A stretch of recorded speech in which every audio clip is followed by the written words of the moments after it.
네, 오늘은 시작 지점을 확인하라 시리즈 설교 네 번째 시간으로 계시의 시작이라는 제목으로 하나님의 말씀을 함께 나누도록 하겠습니다. 오늘 계시의 시작, 계시라고 하는 말이 우리 일상생활에서는 그렇게 흔히 사용하는 단어는 아니잖아요. 계시가 뭘까요? 계시의 문자적인 의미는 뭐뭐로부터 베일을 벗겨내다, 그리고 이렇게 펼쳐서 보여주다 라는 의미를 가지고 있으면서 감추어진 것을 드러내면서 명확하게 밝히는 행위를 뜻합니다. 즉 하나님께서 당신이 속한 이 구원의 신비 그리고 진리 하나님의 내용들을 세상 가운데 사람들에게 친히 나타내 보여주시는 거룩한 행위가 계시라고 할 수 있어요. 묵시라고도 하죠.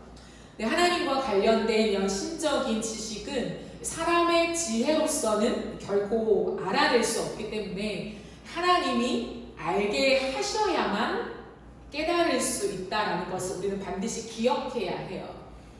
일반적으로 우리가 자연을 보면서 신이 존재한다라고 하는 것을 느낄 수 있잖아요. 간접적으로요.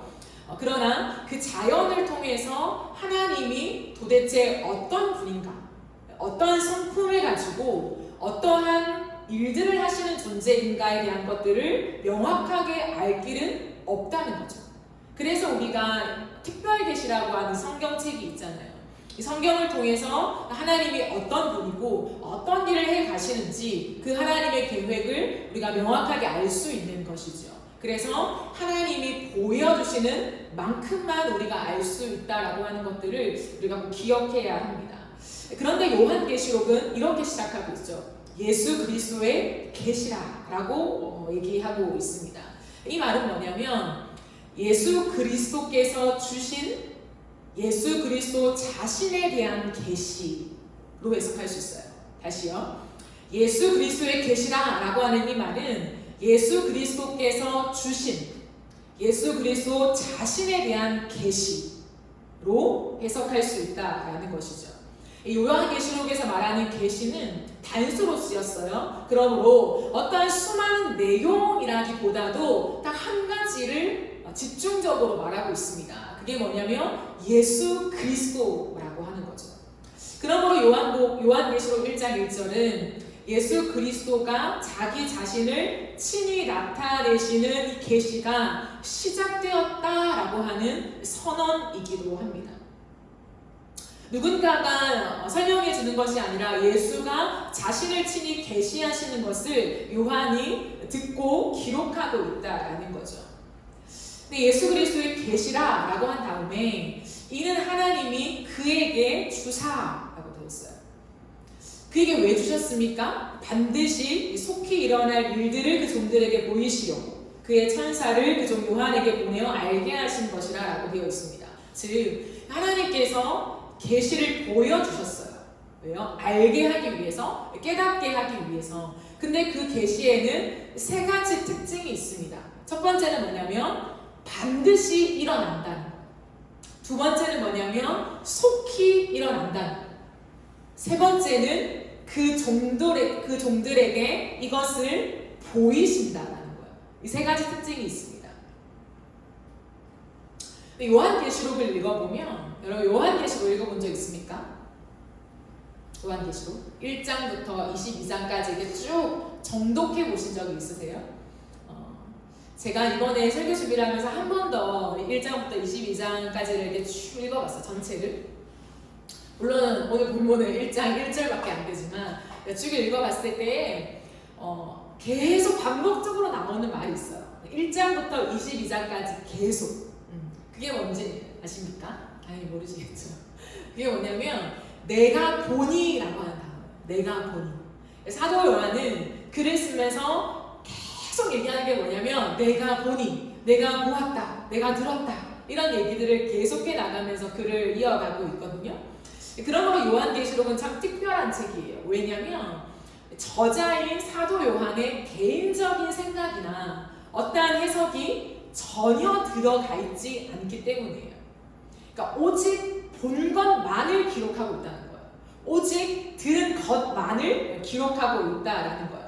사도 요한은 지금 증인으로서 그러니까 출석한 자신의 모습을 빗대어 설명하고 있습니다.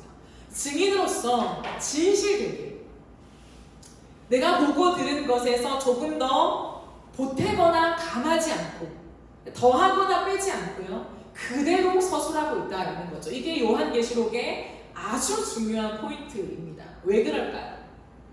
증인이 한 말이 바른 증인으로 인정된다는 것은 무엇을 증명해 줄까요?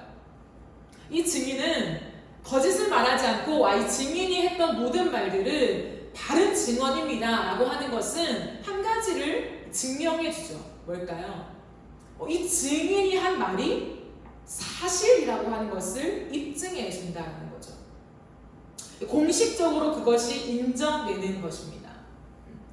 제가 지난 목요 예배를 우리가 함께 드리면서 요한계시록에 대한 본문을 다룰 때에 요한계시록을 썼던 역사적인 배경을 설명드린 적 있잖아요. 그죠? 기억나시죠? 극심한 도미티안 박해, 로마의 황제 중에서도 자신을 신격화한 내가 사실은 황제가 아니라 신이다 라고 얘기한 도미티안 황제의 그 박해가 시작되면서 그리스도인들이 처참하게 당하는 그 시대의 정황 속에서 사도 요한이 글을 쓰고 있다라고 했잖아요.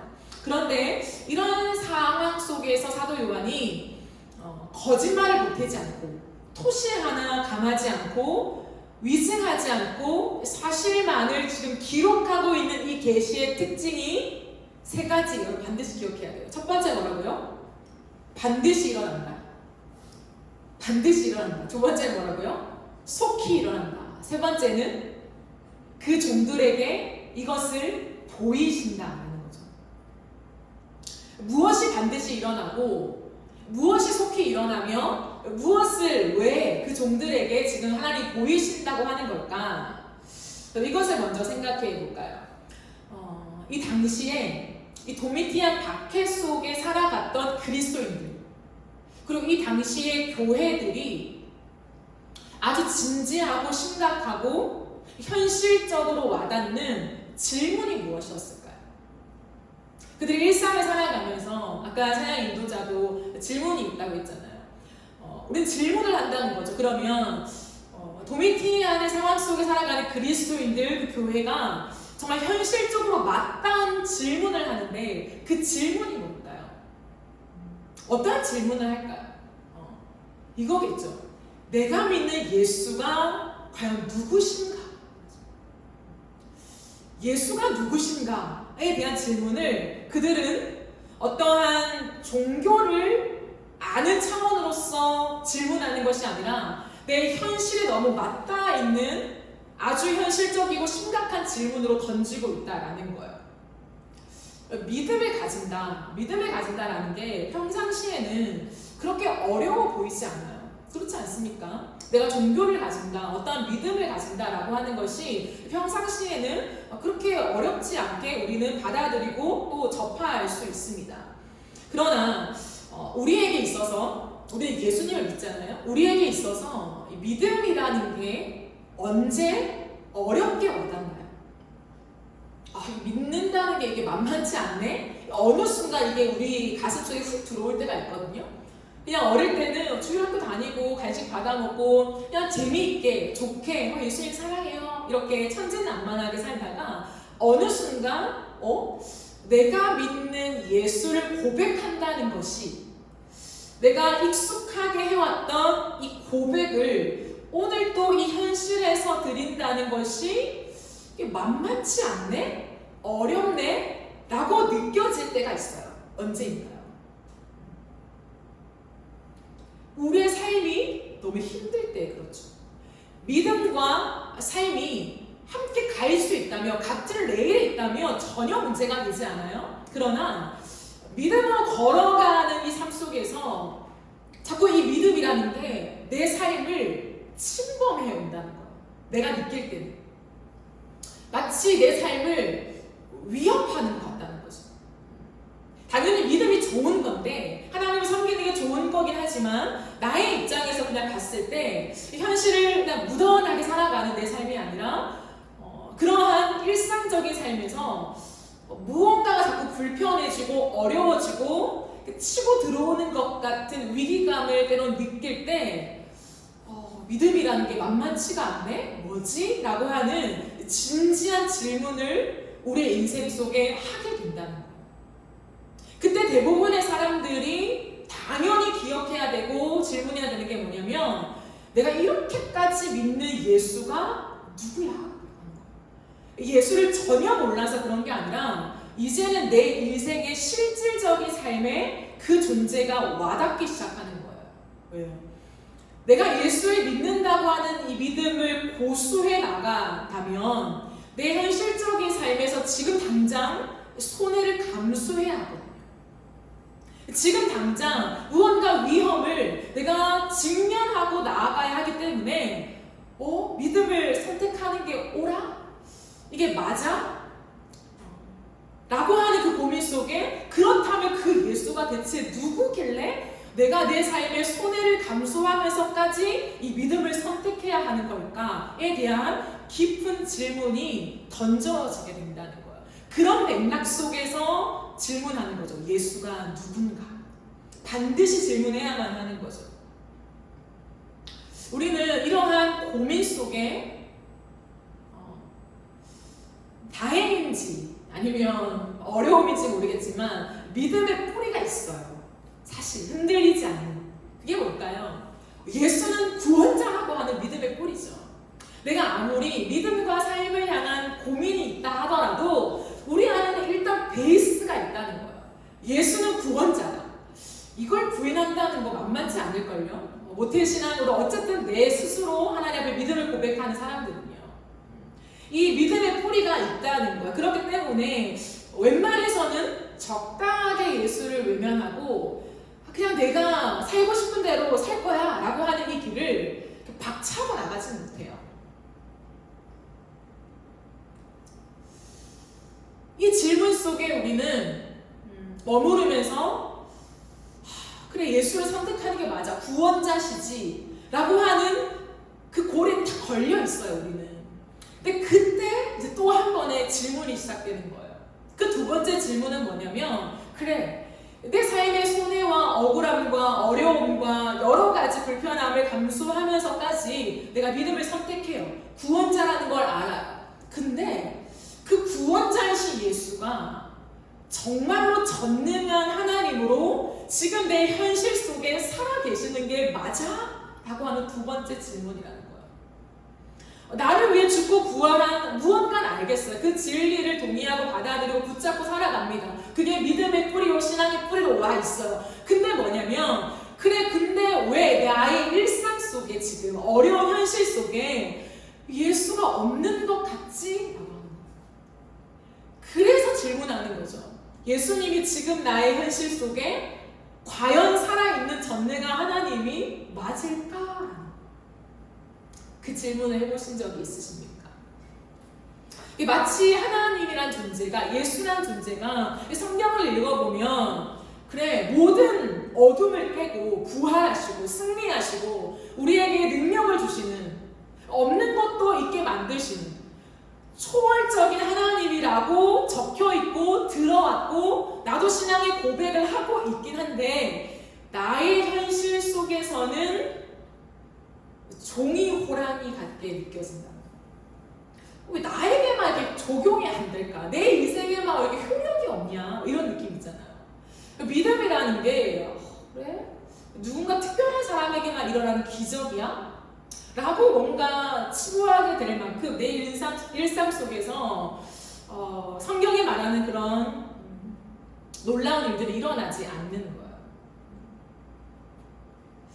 삶의 어려움이 너무 가까이 와 있는데 막상 예수님은 너무 멀게 느껴지는 이 괴리 속의 괴로운 고민들이 우리에게 부딪히는 일상의 고민과 질문이 아닌가 생각합니다. 그럼 다시 한번 이 시대로 가지고 와서 도미티안 박해 속에서 수많은 그리스도인들이 처참하게 죽어나갑니다. 그때 내 친구들이 붙잡혀가요. 사자의 밥이 됩니다. 로마인들의 놀잇감이 되어요. 근데 그 다음은 이제 내 차례 같은 거죠. 근데 생각해보면 로마의 권력은요 정말 견고합니다. 그러니까 어딘가에 빈틈이 있다면 조금만 참자, 저 로마도 무너질 날이 있을 거야 라고 생각할 수도 있는데 빈틈없이 너무 완벽하고 견고한 거예요. 그들의 힘과 권력은요. 교회 어른이었던, 교회 리더십이었던 사도 요한은 반모섬에 유배당해서 할 수 있는 게 없어 보입니다. 그러니 자기들에게 직접적으로 말씀을 가르치고 신앙의 선배가 되어주는 그러한 사람들도 곁에 없는 현상이라는 거예요. 근데 그때 반모섬에 묶여있는 사도 요한에게 엄청난 계시가 지금 주어지고 있습니다. 그리스도인들이 하루에도 수십 번씩 그렇게 질문하는 것에 대한 답이요. 그게 무엇입니까? 바로 예수 그리스도의 계시입니다. 예수가 누구냐에 대한 답을 지금 주고 있다라는 것이죠. 그러므로 요한계시록은 마치 어떤 비밀 상자에 마지막 날에 일어나 엄청난 일들이 지금 저기에 숨어 있어, 건드리면 안 돼 라고 하는 위협적이고 무서운 책이 아니라 요한계시록은 1장부터 22장까지 일맥상통하게 하나의 주제를, 하나의 질문에 대한 답을 끝없이 던지고 있다는 거예요. 그게 뭐냐면 예수는 누구인가에 대한 정답. 예수가 누구신가? 예수가 이러한 분이다 라고 하는 것을 너무나도 속속들이 성경은 우리에게 얘기해주고 있다라는 것입니다. 이것이 어떻게 전달됐습니까? 그 시대 속에 우리와 같은 고민과 질문을 했던 사도 요한에게 예수님이 직접 주신 정답이었다는 거예요. 근데 보세요. 사도 요한이 예수 그리스도께 직접 받은 그 계시, 물론 천사를 통해서 환상으로 또한 하나님의 예언적인 말씀으로 받았긴 했지만 어쨌든 예수가 직접 하신 말씀이라는 거예요. 자신에 대해서. 그 예수님의 계시를 받고 7 교회에게 그걸 전달하잖아요. 자기가 보고 들은 것을. 그때 가장 먼저 예수가 이런 분이야 라고 얘기했던 그 첫 마디가 뭔지 아십니까? 도대체 예수가 누구야? 우리의 인생 속에, 이 현실 속에 예수가 누구야? 라고 질문한 그 질문에 대한 답이 예수 그리스도는 지금 여기 계신 전능한 하나님이다 이거예요. 그 예수는 지금 여기 계신 전능한 하나님. 그럼 말이 안 되잖아요. 도미티안이 자신이 신이라고 말하며 모든 그리스도인들을 지금 말살시키려고 하는 이 땅에 그리스도인들이 박해를 피해서 숨어있는 그 카타콤 지하 동굴에 로마 군인들이 그리스도인들을 완전히 발가벗겨서 음란한 행동을 하게 한다는 거죠. 수많은 사람들이 그걸 지켜보면서 환호하고 좋아한다는 거예요. 끔찍한 현상들이잖아요.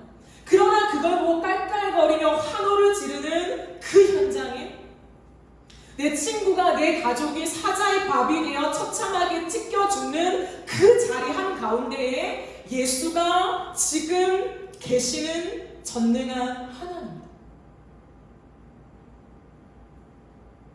오늘날 예수를 믿는다는 이유로 세상에 밀리고 있는 내 삶의 한가운데 예수가 누구인가를 또박또박 고백하는 그 고백 때문에 돈도 없고 때로는 불리하게 살아가는 내 일상 속에 예수 그리스도는 지금 여기 계신 전능한 하나님이다. 이것이 가장 첫 번째 예수님이 자신의 종들에게, 자신의 사람들한테 나타내신 모습이다.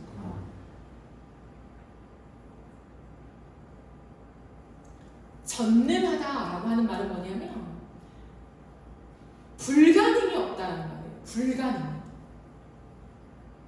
불가능이 없는 그 이름을 자신에게 붙여서 나는 전능한 하나님이야 라고 지금 얘기하고 있다는 거예요. 여러분 너무 어이가 없잖아요.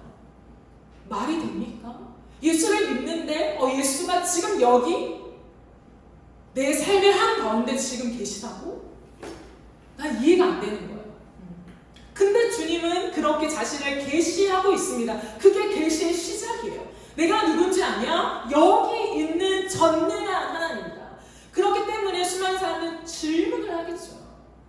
그렇다면 그리스도인의 내 삶에 왜 핍박이 옵니까? 여기에서 오해가 쌓이죠.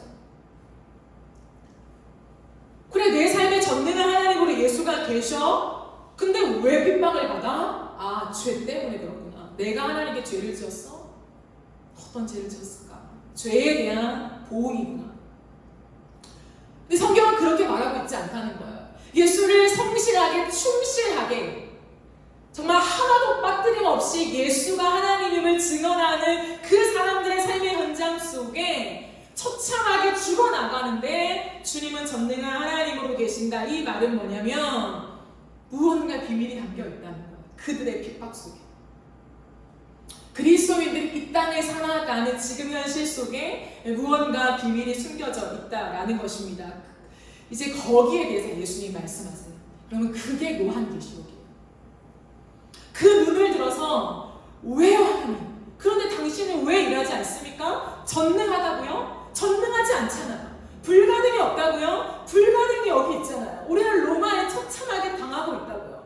라고 얘기하고 주고받는 그 대화 속에 주님이 이제 보아라 라고 하면서 사도 요한의 눈을 열어서 계속 보여주는 거예요. 계속. 이어서 계속 보여주십니다. 그럼 그게 뭘까요? 그 맥락 속에 주님이 하고 싶은 말씀이 있어요. 첫 번째는 뭐냐면 너희가 왜 고난을 받는 줄 아냐? 그건 죄 때문이 아니라 너희가 지은 죄 때문이 아니라 사탄이 나 때문에 너희를 핍박한다는 거예요. 요한계시록의 흐름입니다. 제 말이 아니라. 사탄이 예수 그리스도인 나 때문에 너희를 핍박한다라는 거예요.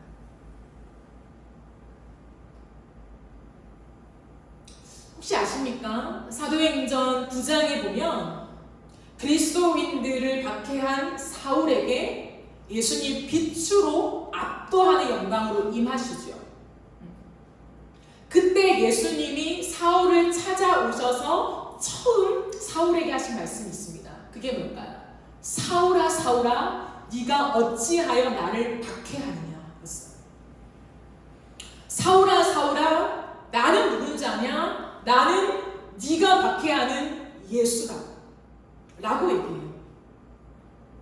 사울이 언제 예수님을 박해했습니까? 예수를 박해한 적이 없습니다. 근데 예수님이 분명하게 말합니다. 네가 어찌하여 내 백성들을, 내 종들을 박해하냐가 아니라 네가 어찌하여 나를 박해하느냐. 또 한 번 얘기하면서 나는 네가 박해하는 예수다 라고 얘기해요. 그러므로 예수님은 예수님 자신과 이 땅을 살아가는 그리스도인, 예수를 주로 고백하는 신앙 고백에 젖어 그 심장으로 살아가는 그리스도인들, 그리고 그 교회를 하나로 취급하신다는 거예요. 연결되어 있다는 거예요. 교회를 핍박했냐? 나를 핍박한 거다. 그리스도인들을 박해했냐? 나를 박해한 거다라고 분명하게 말씀하고 있습니다. 그리고 이 땅을 살아갔을 때도 제자들에게 계속 말씀하셨어요.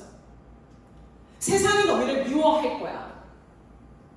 너희가 아무리 사랑을 베풀고 아무리 복음을 전한들 세상은 너희를 미워할 거야. 그러나 그것을 이상한 일 당한 것처럼 여기지 말라. 이상하게 생각하지 마. 의아하게 생각하지 마. 왜 세상이 우리를 미워하지? 우리가 뭐 잘못했나? 사랑을 준 것밖에 없는데 라고 오해하지 마. 당연한 거야. 왜냐면 세상이 나를 미워하기 때문이다 라고 얘기해요. 너희를 미워하는 것처럼 보이지만 실상은 뭐냐면 세상이 나를 미워하기 때문에 너희를 미워해 라고 되어 있어요. 이때 세상은 뭐냐면 사탄이 장악하는 이 땅의 권력을 말합니다. 그럼 질문이 생기잖아요.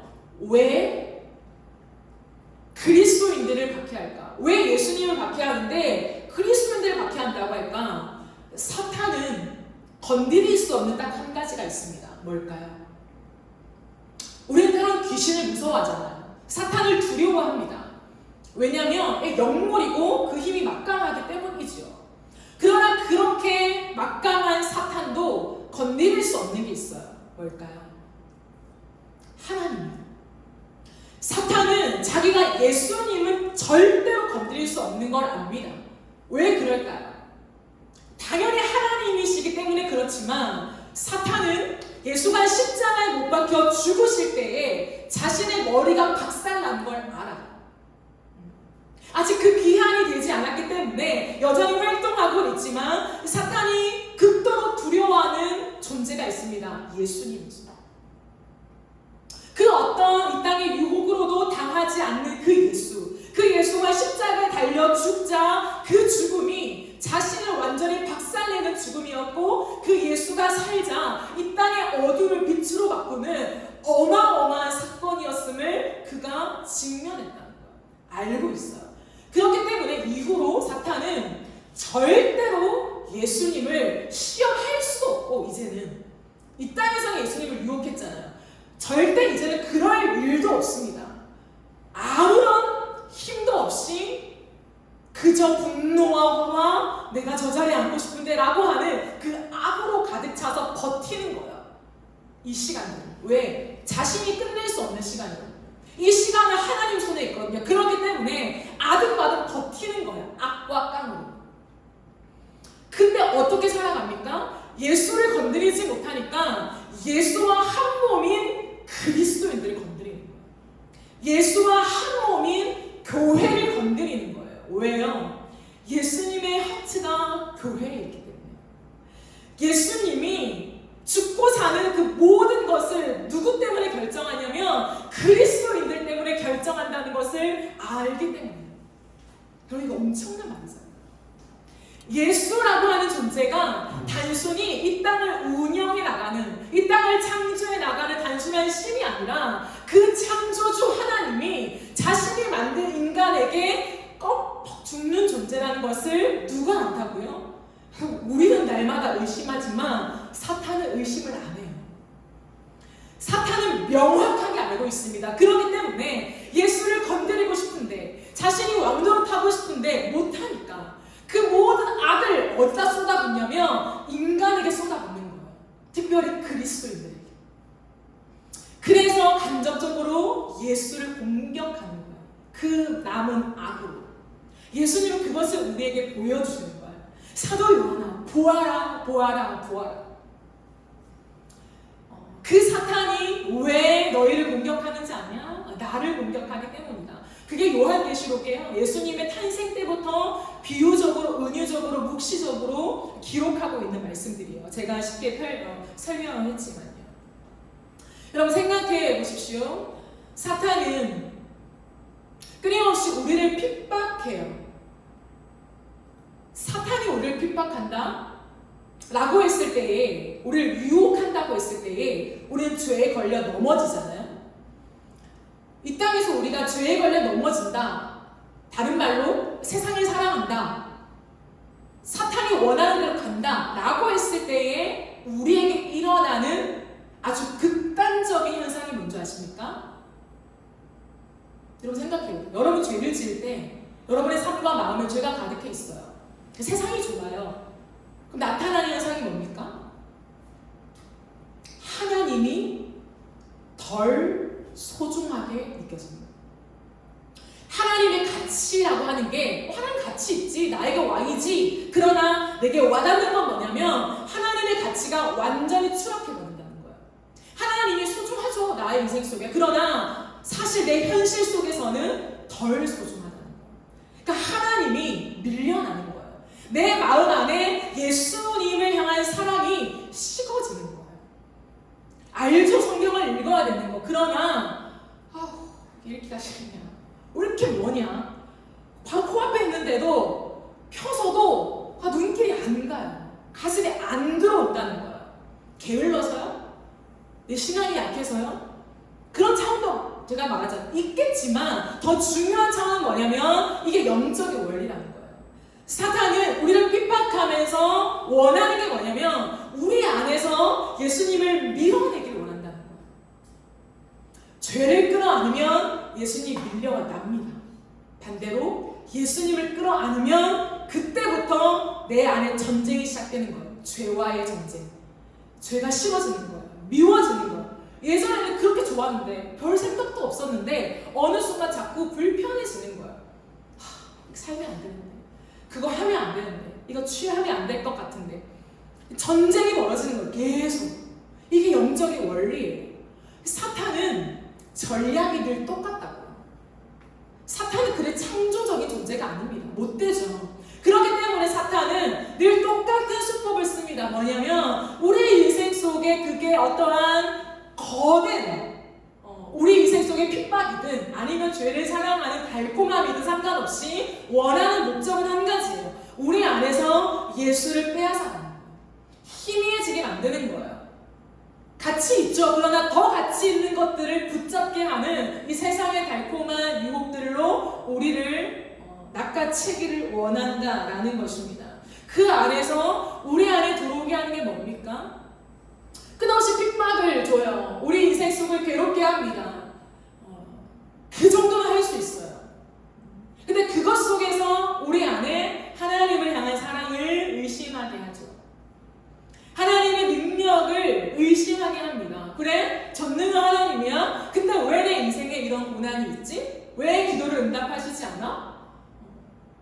뭐지? 하나님의 존재가 누구야? 자꾸 멀어지는 거예요. 왜? 현실에 와닿지 않으니까.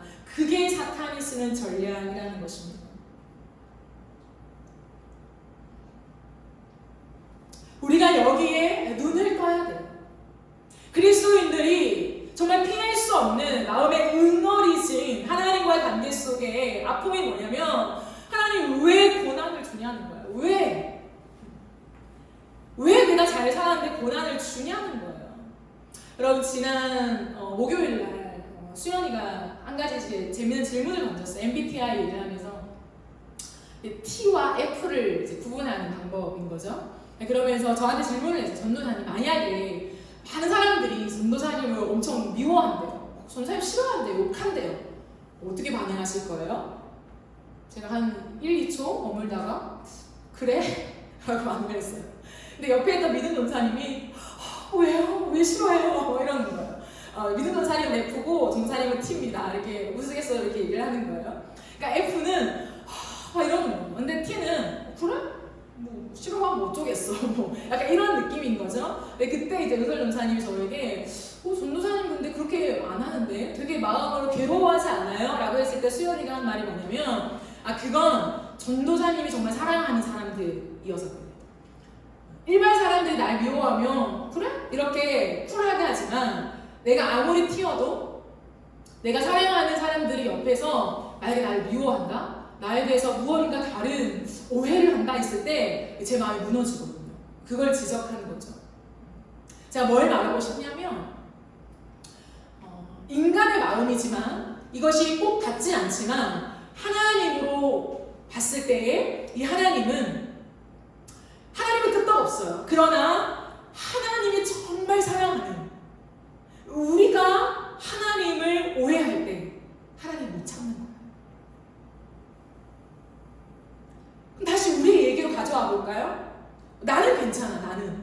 나는 믿음을 지킬 수 있어요. 그러나 내가 너무 소중한 내 가족을 건드리면 내가 당해낼 힘이 없는 거예요.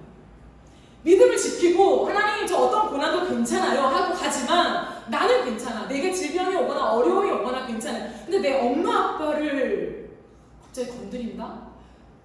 내 자녀들을 건드린다? 이게 못 참는 거예요. 그때 그리스도인들이 하나님 어째서 나한테 이래요? 하나님을 향한 원망과 그 하나님의 능력 없음과 하나님을 향한 모든 한탄이 쏟아지는 거예요. 완전 등을 돌리는 거예요. 당신이 어떻게 사람이십니까? 내가 뭘 그렇게 잘못했습니까?로 가는 거예요. 이게 사탄의 전략이라는 거예요. 이해하셨죠? 그러므로 우리는 눈을 들어서 우리가 살아가는 이 현실 속에 우리의 마음의 어떤 감정의 흐름 속에 사탄이 어떠한 일들을 하고 있는가를 예수님은 보라는 거예요. 보아라. 그렇기 때문에 그 고난은 일반적이 될 수 있다는 거예요. 우리의 인생에 올 수 있다는 거예요. 근데 주님이 더 힘주어 말하고 싶은 건 그것입니다. 뭐냐면 그러나 반드시 이 일이 일어날 것이다. 반드시 있을 것인데 사탄이 결박당할 날이 반드시 온다. 내가 사탄을 영원히 심판할 날이 반드시 온다 라고 주님이 말씀하고 있습니다. 그날에 나를 대신해서 내가 받을 핍박을 네가 대신 받고 네가 견뎠냐? 내가 너를 모른 척하지 않겠다라고 말씀하십니다. 내가 너에게 반드시 상을 줄 것이야 라고 주님이 약속하고 있다는 것입니다. 마지막 날에 혼인잔치에 너희를 초대할 것이다 라고 주님이 말씀하십니다. 근데 그 반드시 될 이 심판의 날에 주님은 뭐라고 설명하냐면 그 날이 속히 올 거야 라고 말해요. 그럼 우리에게 그게 어떻게 속힙니까? 내가 살아가는 이 50, 80의 인생 속에 고난이 오고 예수는 임재나 재림하시지 않는데, 근데 주님이 뭐냐면 속히 온다는 거예요. 반드시 온다는 거예요. 이건 뭐냐면 일반적인 첫 번째 의미는 고난의 끝이 온다는 거예요. 고난이 영원하지 않다는 거예요. 예수님이 요한계시록에서 계속 말씀하시는 자기 계시가 뭐냐면 나는 알파와 오메가다. 나는 처음이고 마지막이다 라는 말씀을 계속하세요. 그건 뭐냐면 끝이 온다는 거예요. 누가 끝맺냐면 사탄이 끝맺는 게 아니라 예수님이 끝맺는 날이 온다는 거예요. 고난은 잠깐이지만 그 고난을 견딘 너희에게 주는 상은 영원하다. 속히라고 하는 말은 하나님의 영원을 빗대어서 그 날은 반드시 온다, 빨리 온다 라고 하는 것을 우리에게 거듭 강조하신다는 거예요. 우리는 이 땅을 사는 것이 전부라고 인식하며 살아가요. 사실은 영혼을 믿죠. 성경을 믿고 부활을 믿고 영생을 믿어요. 그러나 우리는 이 땅에 발을 딛고 살아가면서 어떠한 게 우리를 장악하고 있냐면 이 세상이 전부라고 생각하는 거예요. 이 세상이 너무 귀해요. 이 세상이 너무 가치로워요. 이 세상에 살아가는 그 시간들이 너무 귀중하다는 거예요. 소중하다는 거예요. 그렇기 때문에 영원을 믿지만 이 현실이 더 크게 나에게 가치로 와닿는 거예요. 물론 이 세상을 치부시하라는 게 아니에요. 등한시 여기라는 게 아닙니다. 하지만 우리는 반드시 오늘 이 말씀을 기억하고 붙잡아야 돼요. 이 날은 잠시다. 이 땅에서 고통을 받는 것은 잠시다. 내가 속히 올 것이다. 사탄을 결박하는 그 마지막 심판의 날이 속히 올 것이다. 내가 그때 나를 대신하여 심판을 받은, 나를 대신하여 환난을 당한 너희를 내가 대우할 것이다 라고 분명히 말씀하십니다. 근데 그 대우가 뭐냐면 마지막 날에 영원히 거할 그 새 하늘과 새 땅이 도래할 것인데, 그 새 예루살렘 성이 도래할 것인데 그곳이 어디냐? 그곳을 예수님은 이렇게 계시하십니다. 그곳은 나의 품이다 이렇게 말해요. 그 마지막 날에 우리가 거할, 주님이 우리에게 상을 베푸시는 그곳이 어디냐면 내 품 안이라고 예수님이 말씀하신다는 거예요.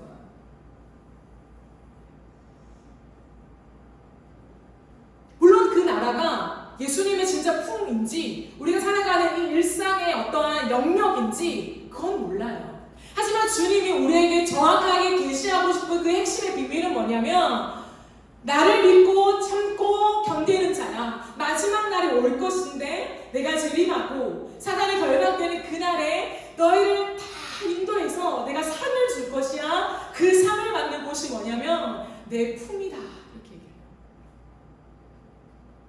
누군가는 이 얘기를 들으면 그렇게 시시한 것 때문에 내가 이 땅에서 목숨을 버려야 돼? 내가 고난을 당해야 돼? 내 자식을 그렇게 넘겨줘야 돼? 뭐 이러한 생각이 들 수 있어요. 근데 생각해보세요.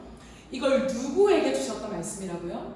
사도 요한과 그 땅에 살아가는 일곱 교회에게.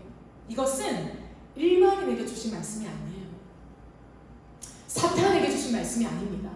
사도 요한에게, 교회에게, 그것도 예수를 위해서 그 예수님을 오매불망 사랑하여서 오늘 내 삶에 손해를 감수하면서까지 생명을 내어주면서까지 믿음을 지켜내고 있는 그 사람들한테 주님이 주시는 거예요. 왜 그럴까요? 얘들아, 너희가 참고 조금만 있네. 그러면 마지막 날에 내가 속히 올 것인데 속히 와서 너희를 내 품 안으로 내가 끌어안을 거야. 완전히 너희와 대면해서 내 품을 완전히 느끼게 해줄 거야. 이렇게 말씀하신다는 거예요. 그러니 참아 인내해 이 말하는 거예요.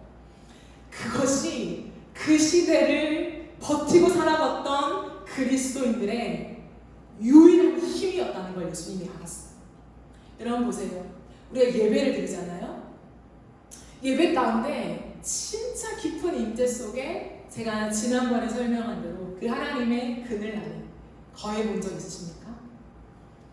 그게 뭐 딱 한 번의 경험이든 10번, 100번의 경험이든 어찌됐든 그 하나님의 임재 안으로 들어가서 와 이게 예배구나. 야 이게 하나님의 품이야. 이게 하나님의 그 사랑 안에 안긴다는 그 느낌이야 라고 하는 걸 경험해 보신 적이 있어요? 근데 예수님이 뭐라고 하냐면 그 경험이 그렇게 황홀했냐? 그렇게 평안했냐? 그렇게 좋았냐? 여기를 떠나고 싶지 않냐? 근데 마지막 날에 그 너희의 경험과 비교할 수 없는 나의 압도하는 영광을 너에게 딱 드러내서 진짜 내 품 완전 안으로 들어와서 거기에 살게 해줄게. 그날이 올 거야. 예배 가운데 그 하나님의 임재를 경험하고 흠모하는 사람은 알아요. 그게 뭔지. 그리스도인들이 붙잡고 있었던 건 그 한 가지였어요. 그 주님의 품 안에 안겼던 따뜻한 평안함, 샬롬. 그 예수님은 마지막 날에 그것을 너희에게 선물할 거야 라고 지금 말씀하고 있다라는 것이죠. 그것이 그리스도인들이 버텨갔던 유일한 힘이에요. 이 땅을 살아가는 동안에 어떻게 우리가 이 많은 어려움들을 감내하면서 신앙을 지켜요. 말이 안 되잖아요. 손에 잡혀요. 진짜 육의 귀에 들려요. 아니면 육의 눈에 보여요. 안 보인다는 거예요. 어떻게 걸어가냐는 거예요. 근데 주님이 뭐라고 하시냐면 된다는 거예요. 걸어갈 수 있어. 왜요? 사도 요한이 걸어갔어요. 결국에는 그리스도인들이 지금까지 걸어오면서 무수히 많이 이미 걸어갔어요. 사도 요한 당시에도 이미 처참하게 죽은 스데반이 있잖아요. 그의 마지막 죽음이 뭐였습니까? 하나님의 원망이었습니까? 아니요, 천사의 얼굴과 같이 주님 이제 갑니다 이런 눈빛이었어요. 하나님 드디어 이 땅에서의 환난을 끝내고 내가 정말 주님 주신 그 상을 향하여 그 상을 받기로 내가 이제 갑니다 이거잖아요. 그 천사의 얼굴. 그게 말이 돼요? 근데 그렇게 산다 얘들아. 누가? 그리스도인들. 내 영광을 보는 자들은 그 영광을 너무 흠모하기 때문에 그렇게 간다는 거예요. 여러분 그래서 그리스도인들의 죽음에는 얼굴이 빛나요. 진짜 수많이 죽은 사람들의 얼굴을 보면 예수 그리스도의 생명이 가득한 사람은 얼굴에 살짝 웃음기가 있어요. 진짜요. 저도 봤어요. 한두 명의 증인이 아닙니다. 그럼 왜 그럴까요? 진짜 죽고 끝나는 것이 아니라 영원한 천국 안으로 들어가 영생을 누리는데 그 영생은 뭐냐면 이 땅을 살아가는 동안에 우리가 그토록 맛보는 진짜 이거야? 라고 하는 맛을 봤던 그것을 실제로 삼키게 되는 예수를 마주하는 그 기쁨 안으로 들어간다는 거야. 그러니 그 품 안에 안겨서 그 얼굴이 평안하죠. 그 비밀을 주님이 계시해주고 있다는 거예요. 그 계시가 시작되었다. 그 계시는 예수 그리스도, 지금도 살아있는 전능한 하나님. 그거는 능력이 부족해서 우리를 도와주지 않는 것이 아니라 이 땅을 살아가는 동안에 사탄이 끊임없이 예수님을 대신하여 우리를 공격한다는 거예요. 그러나 내가 함께하고 있다. 여러분 그렇기 때문에 마지막으로 우리가 생각해야 될 것이 있습니다. 여기 오늘 살아계신 전능하신 하나님을 우리가 어떻게 볼 건가? 사도 요한은 좋겠어요, 그죠? 다 봤으니까 얼마나 부럽습니까? 봤으니까 걸어갈 수 있겠지. 계속 보았으니까, 계속 들었으니까. 근데 주님은 뭐라고 하냐면 내가 영적으로 성령으로 너희와 함께 있어서 사도 요한이 본 것처럼 아니 더 거대 서사를 이해하는 맥락 속에서 네가 볼 수 있도록 한 가지 문을 내가 열어놓았다는 거예요. 그게 뭘까요? 그게 예배예요. 예배.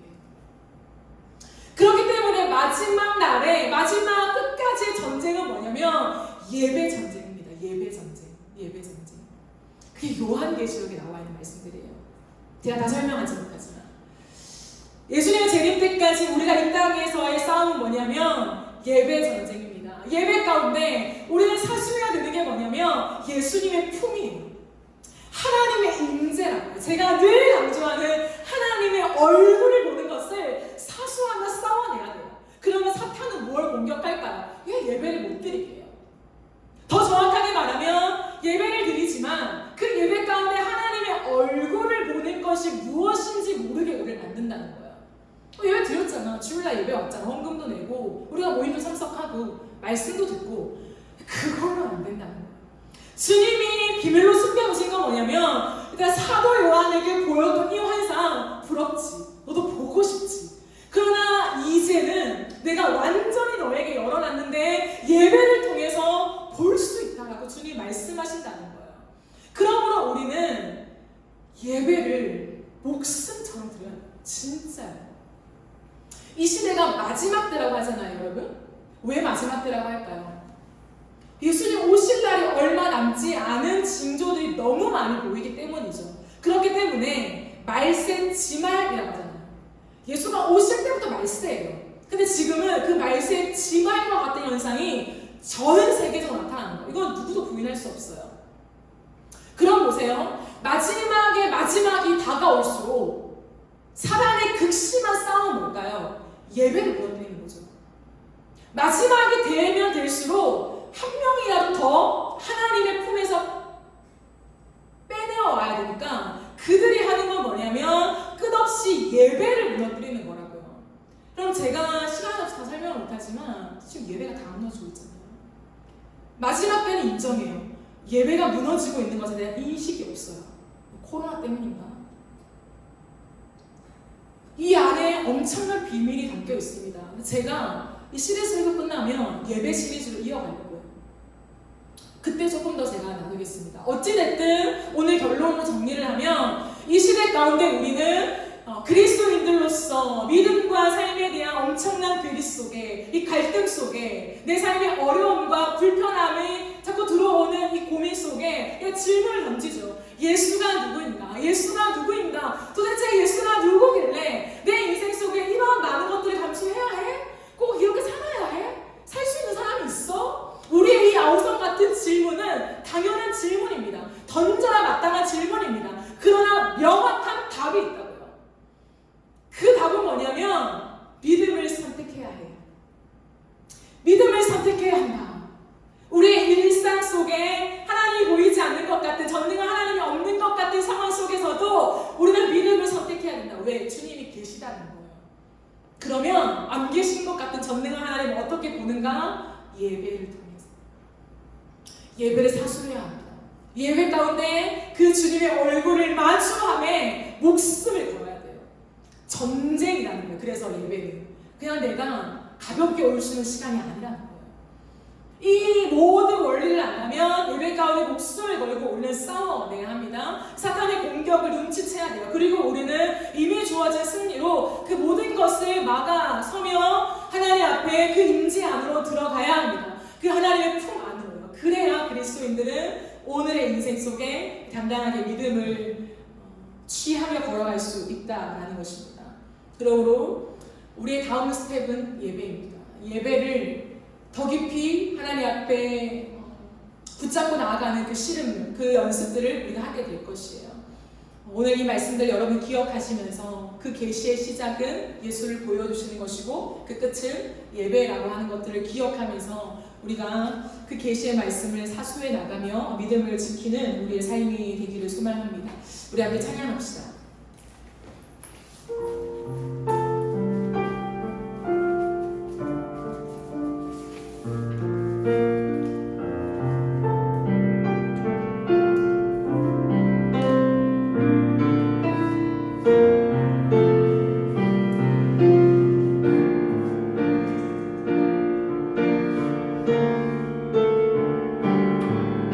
이곳에 생명샘 솟아나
일상에 계십니까? 내 현실에 계세요?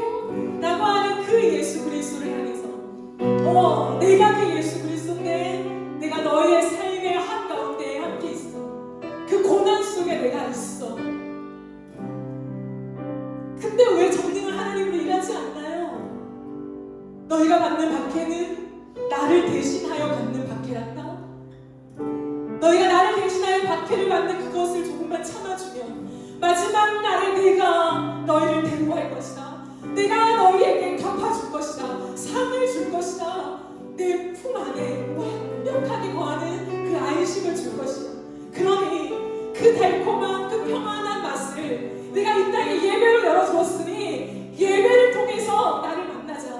나를 누리자. 전능한 하나님이 나와 대면하자. 예배 가운데 내가 말할 것이다. 예배 가운데 내가 너에게 안수할 것이다. 예배 가운데 내가 너에게 인재를 부어줄 것이다. 그러니 그 예배 전쟁에서 승리하라. 여러분 이 말씀을 부여잡고 이 시간 주여 한번 외치며 기도하며 나가시겠습니다. 주여.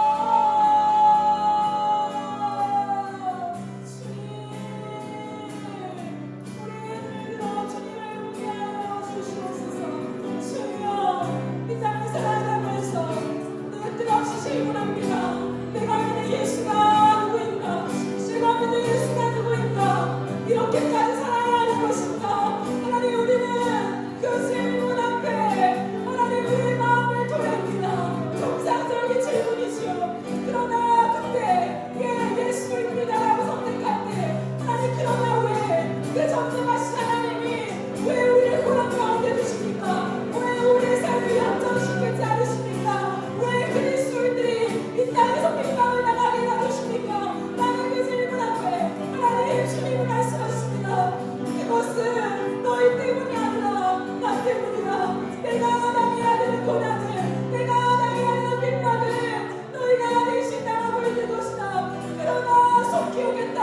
내가 반드시 속히 오겠다. 사탄을 완전히 심판하며 너희를 내 품 안에 안을 그때가 반드시 올 것이야. 그때까지만 인내하며 이 마지막 시대에 마지막 주자로서 하나님 그 경기를 하나님 충성되이 이끌려 예수의 증인으로 살아달라고 우리에게 말씀하시는 예수님의 그 음성이 이 시간 가운데 우리에게 들려지게 하여 주옵소서. 주님 마지막 날에 수고했다 고맙다 하실 그때가 오실 것입니다. 그러면 이 땅을 살아가는 동안에 우리는 어떻게 견딥니까? 전능한 하나님을 어떻게 보며 살아갑니까? 예배가 답이다. 예배 가운데 나의 얼굴을 보여주라. 예배 가운데 나의 인재를 보여주라. 예배 가운데 나의 품을 경험하게 하리라. 그 말씀을 보며 나아갈 때에 영원한 날 주님의 완전한 품에 안겨 안식할 그때를 고대하고 소망하며 오늘을 승리할 힘을 얻게 될 것이라 말씀하십니다. 예배의 목숨 거는 자, 예배 전쟁에 승리하는 자에게 하나님 영원한 날에 주의 품에 안기를 하나님 그 놀라운 혜택을 그 상을 우리에게 주실 것입니다. 눈을 들어보라. 눈을 들어보라. 눈을 들어보라. 이 영적인 세계의 흐름을 보게 하여 주옵시고 이 땅을 살아가는 동안에 주여 믿음으로 전진하게 하여 주옵소서. 믿음의 싸움을 싸울 때 예배의 자리를 사수하게 하시고 그 예배 가운데 주의 얼굴을 보기를 해방하며 나아갈 때 주여 우리에게 하나님 믿음을 더하여 주옵소서.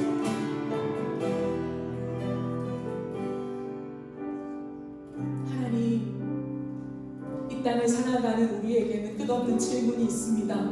예수가 누군가? 예수가 대체 누구길래 내가 이렇게까지 살아야 하나? 이렇게 선택해야 돼? 때로는 그 아우성이 우리의 가슴에 터져 나올 때가 있습니다. 그러나 그것은 지극히 정상적인 하나의 질문이 아닐까요? 근데 우리는 알죠. 예수가 나의 구원자이심을 살아계심을 하나님 알죠. 근데 또다시 질문이 터집니다. 근데 왜 전능한 하나님이라면서 나와 함께 하시는 임마누엘 하나님이라면서 왜 고난이 와? 왜 힘들어? 왜 그리스도인들은 박해를 받아야 돼? 그때 주님이 우리의 눈을 열어 그건 너희를 미워해서가 아니라 나를 박해하기 때문에 너희가 당하는 고난이라. 그러게 이 땅에서 나 대신에 당하는 그 고난을 견디는 자에게 내가 상을 줄 것이다. 내 품에, 내 영원한 품에 너희를 끌어안고 영원토록 안식하는 그 즐거움을 너희에게 선물할 것이다. 누가 이 선물을 정말 인생의 최고의 선물로 부여잡으며 이 땅에 고난을 뚫고 갈 것인가? 예배 가운데 그 맛을 본 자, 주님의 품이 무엇인지, 주님의 얼굴을 본다는 게 무엇인지, 하나님의 영광에 압도당한다는 것이 무엇인지를 그 찬란한 영광을 경험해버린 자는 하나님 그 영원한 날에 완전한 주의 품을 사모할 수밖에 없다고 주님 말씀하십니다. 하나님 이 땅을 살아가는 동안에 우리가 예배를 통하여 주님의 안식을 경험하며 하나님 많은 고난을 잘 견뎌낼 수 있는 힘을 허락하여 주시옵소서. 우리가 예배드리는 것들을 하나님 그저 나아오는 것으로 우리의 몸이 앉아있는 걸 생각하지 않게 하시고 마지막 날에 치열한 영적인 전쟁을 기억하며 예배를 사수해 나가는 우리 모두가 되게 하여 주시옵소서. 감사드리며 예수님의 이름으로 기도드립니다.